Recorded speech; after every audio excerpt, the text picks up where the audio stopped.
बोलिए भक्त वत्सल भगवान की। आइए आज हम परमात्मा के स्वरूप का निरूपण करते हैं। और परमात्मा किसे कहते हैं, वह परम तत्व है क्या जिसे वेद जानते हैं और हम आप नहीं जानते। यह वीडियो मैं ज़्यादा बड़ी नहीं बनाऊंगा, कृपया अंतिम समय तक, अर्थात जो वीडियो का अंतिम समय है उस तक आप इसे जरूर श्रवण करें। श्री राधे राधे।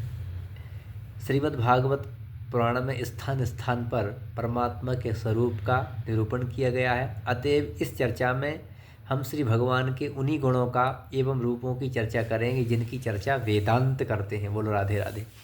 वास्तव में उन्हीं की चर्चा हम सभी को करनी चाहिए। श्रुति परमात्मा को संपूर्ण जगत का अभिन्न निमित्त उपादान कारण बतलाती है। श्रुति कहती है, यतो वा इमानि भूतानि जायन्ते येन जातानि जीवन्त यत् प्रयन्त्यभि संविशन्ति तद विजिज्ञासस्व तद ब्रह्म। वास्तव में तैत्तरीय उपनिषद में लिखा हुआ है, जो मैंने अभी बोला, निश्चय ही जिससे यह संपूर्ण जगत उत्पन्न होता है, उत्पन्न जीवों का जो पालन करता है उसे परमात्मा कहते हैं। मरकर सभी जीव जिसमें समा जाते हैं अथवा उसके पास चले जाते हैं तथा प्रवेश कर जाते हैं, वही ब्रह्म है। उसे ही हम जानने की इच्छा करते हैं और हमेशा करते रहते हैं। परमात्मा को सर्वज्ञ बतलाते हुए श्रुति कहती हैं, यह सर्वज्ञ सर्वविद ब्रह्म। मुंडको उस उपनिषद में कहा गया, जो सर्वज्ञ है उसे ही हम ब्रह्म कहते हैं। अर्थात जो परमात्मा संपूर्ण वस्तुओं को सामान्य रूप से तथा विशेष रूप से जानता हो अथवा दोनों प्रकार से जानता हो, उसे ब्रह्म कहते हैं। पराश शक्ति भैर विविधई श्रूयते स्वाभाविकी ज्ञान बल की आच। अर्थात इस परमात्मा की अनेक प्रकार की शक्तियाँ हैं और सुनी भी जाती हैं। धर्मशास्त्रों में वर्णन भी अनेक प्रकार की शक्तियों का है। उसकी ज्ञान और बल की क्रियाएं बड़ी ही स्वाभाविक हैं। सत्यम ज्ञानम अनंतम ब्रह्म, तैत्तरीय उपनिषद कहती है, यह श्रुति परमात्मा को सत्य स्वरूप, ज्ञान स्वरूप और अनंत स्वरूप बतलाती है। अनंत होने के कारण ही परमात्मा देश काल एवं वस्तु की सीमा से रहित हो जाता है। वह समस्त देशों में विद्यमान है, समस्त कालों में एवं समस्त वस्तुओं में भीतर है और अंतर्यामी रूप से विद्यमान है।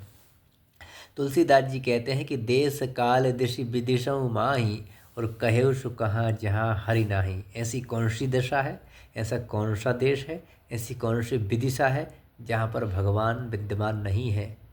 हरि व्यापक सर्वत्र समाना प्रेमित प्रकट होई में जाना।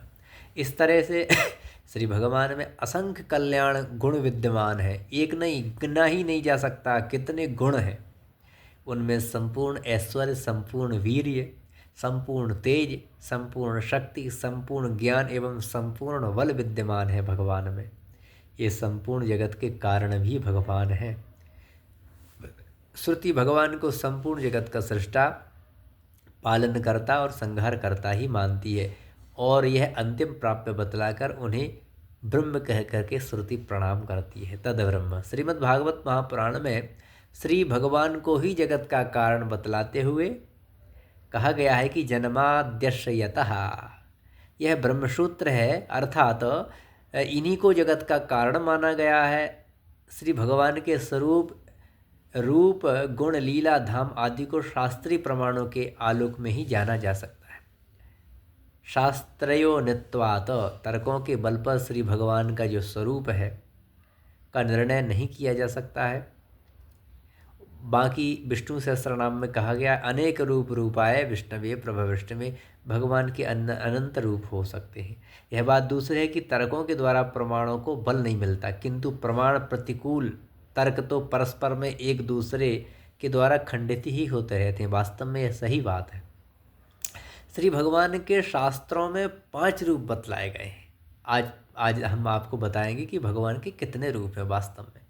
देखिए, पहला जो रूप है वो उनका पर रूप है, दूसरा व्यू है, तीसरा विभव, चौथा अंतर्यामी और पांचवा अर्चावतार। भगवान के 5 रूप बतलाए गए हैं वास्तव में।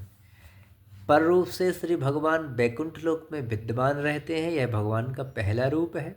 वैकुंठ को ही शास्त्रों में अयोध्या कहा गया है, काशी कहा गया है, गोलोक धाम कहा गया है, वृंदावन आदि कहा गया है। इन श्री भगवान की दो विभूतियाँ हैं, जैसे लीला विभूति तथा त्रिपाद विभूति। वेद कहता है कि भगवान की दो विभूति हैं। भगवान लीला विभूति के द्वारा कई लीलाएं करते हैं। दो विभूति हैं भगवान की, लीला विभूति और त्रिपाद विभूति। वेद भगवान कहते हैं एता बानुष महिमा तो ज्यायांश पूर्वकः पादर्श विश्वाभूता नित्रिपाद से अमृतन दिवी। गजब। पुरुष सूक्त में कहा गया है, अर्थात श्री भगवान की जो महिमा है, महिमा की विभूति है, एक भाग में संपूर्ण विश्व व्यवस्थित है तथा उनके ऐश्वर्य का 3 भाग द्विलोक में वैकुंठ में है। उस लोक में काल का कोई भी सामर्थ्य नहीं है कि काल वहाँ पर चला जाए। वहीं तो वैकुंठ है। उस लोक में काल का कोई सामर्थ्य नहीं चलता। न कालस्तत्र वै प्रभो।